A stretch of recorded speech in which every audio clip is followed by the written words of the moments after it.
So, I missed out on a lot of the Assassin's Creed hype back in the day, mostly because I was, well, too young. So now I'm going back to play these beloved games. So, welcome to my non-nostalgic review of Assassin's Creed Brotherhood.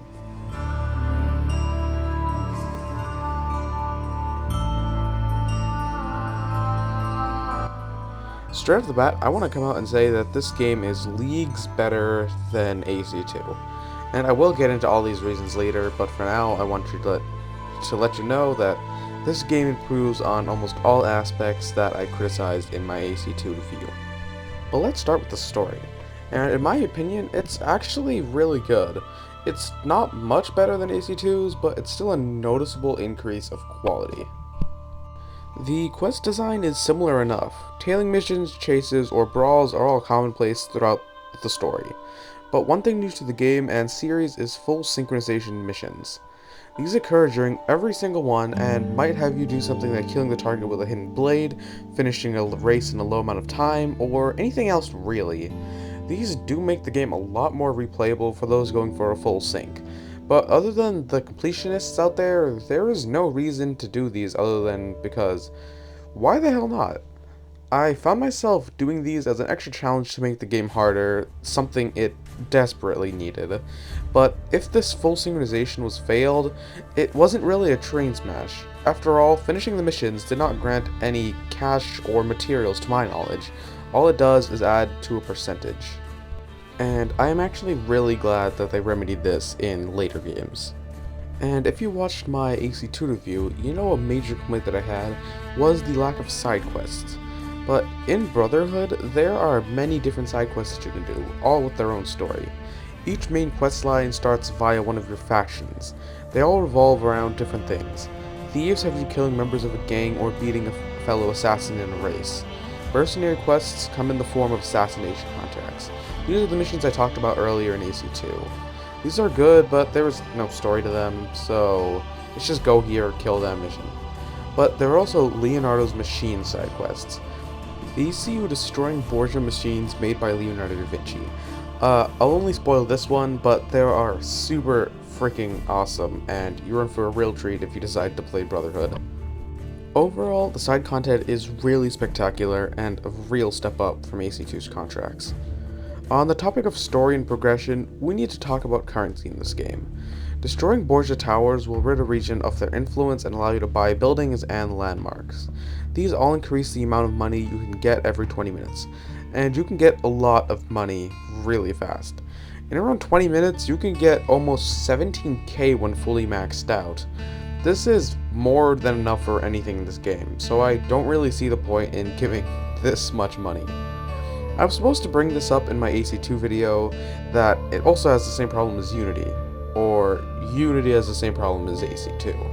And that is that there's no really reason to loot a dead body because of the long time it takes and the low output it gives you. But in Brotherhood, it partially solves this issue. While it still doesn't give too much money, what it does give is even better. It gives you back all the consumables used during the fight. After looting all the dead bodies, you will most likely be back to where you were before the fight, or at least close to it. And I really love this fact because it incentivizes gameplay instead of running to the doctors every 5 minutes to restock on heals. But now for the thing that you've been waiting for, the Brotherhood itself. As you liberate more Borgia-controlled districts, more assassin recruits become available. You can call them to take down a couple of guards if you need help, or they can join you in combat. But it takes a cooldown of around 1 minute until you can use them again. When all 3 cooldown bars are full, you can call in an arrow storm from your assassins to kill every guard in your area. This ability is extremely powerful. It can be used to cheese most encounters. For example, I was tasked with killing 8 members of the Papal Guard in less than 60 seconds. Normally that might be a pretty hard task, but just getting close to them and using the arrow storm is an instant way to finish the quest without ever having to actually do anything. It is really fun and satisfying to see everyone just instantly drop at the push of a button, but it's also really annoying that you can just do it at any time. You know, saying this makes me sound slightly psychotic. Leveling up your assassins can be done in multiple ways, calling them in for a kill, using Arrow Storm, or sending them on overseas contracts. These can be done in the same way that assassination contracts could be done, except this time you're ordering the hit. Every assassin has a level that can increase in power.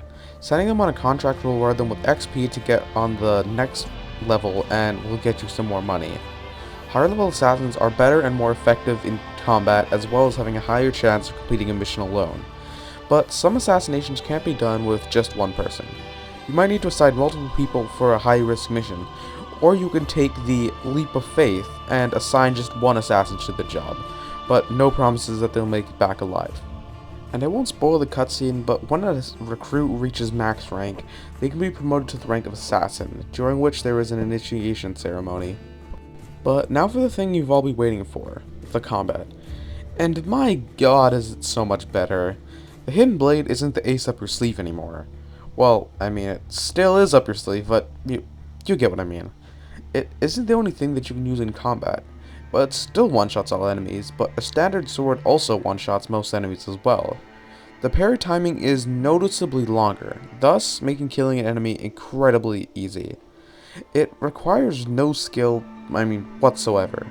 Even the hidden blade takes no skill, not even the timing like in AC2. This is a general complaint that you will see me have with these games, that the combat is just, well, too easy. It can be cheesed with an arrow storm or a chain kill. But wait, what's a chain kill? A chain kill happens when you counter an enemy, and then during the animation you attack someone else. You can do this as many times as humanly possible, as long as your timing is right. But the timing isn't even that hard. It's fairly large, meaning that once you've killed an enemy, you've practically killed them all. I mentioned earlier that some enemies couldn't be killed by a sword alone, have to be killed by the hidden blade. But that was a lie. They can also be killed by a pistol or crossbow. It isn't even that hard. Just hold X, make sure you've locked onto the right enemy, and then BAM! One-shot kill, always. You can change the combat so incredibly easy, it's not even funny at this point. But there is a good addition to the game, the kick function. This allows you to stagger an enemy and attack them while they're stunned. This doesn't mean much, but has a really large effect on the game. You can play offense. In AC2, you were stuck playing defense all the time, while any attempt to play offense would result in absolutely nothing. The simplest thing implemented in the game was the most revolutionary thing towards the Ezio trilogy. But you're probably wondering why at the beginning of this segment I said I loved the combat. But I've always been raging on it so far, and while that is true, there are also reasons I like the combat so much. It makes it fun. Sure, it doesn't require skill, but I want to feel like an unstoppable assassin who could take on an entire garrison at once if he wants. It feels good to just be the unstoppable force in this game, to be the feared assassin Ezio Auditore. It feels great blasting with your hundreds of enemies just to get to Cesare. Speaking of Cesare, memorable moments. This is from one of the earliest moments in the game, so major spoilers, skip to the timestamp on screen if you don't want that. But this is the Monteriggioni Villa attack. It fully encompasses the dread and death that you will have for the entirety of the game.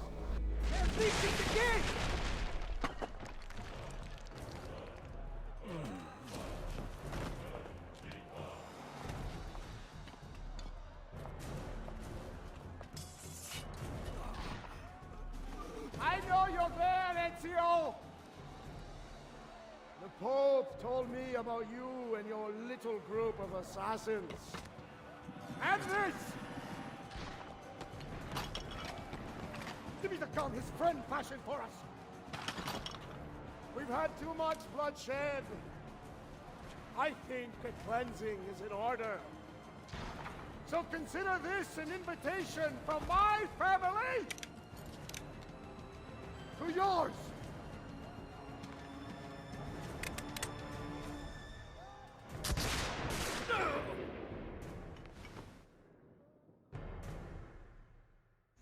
I also wanted to add my thoughts on the soundtrack. While I didn't enjoy it, it wasn't my cup of tea. There was a lot more chanting than I thought there would be, and it had a darker tone to it overall. Now, I try to be a happy person. I guess, but the soundtrack just wasn't for me. I preferred the happy, bright, and optimistic tone that AC2's soundtrack had to it.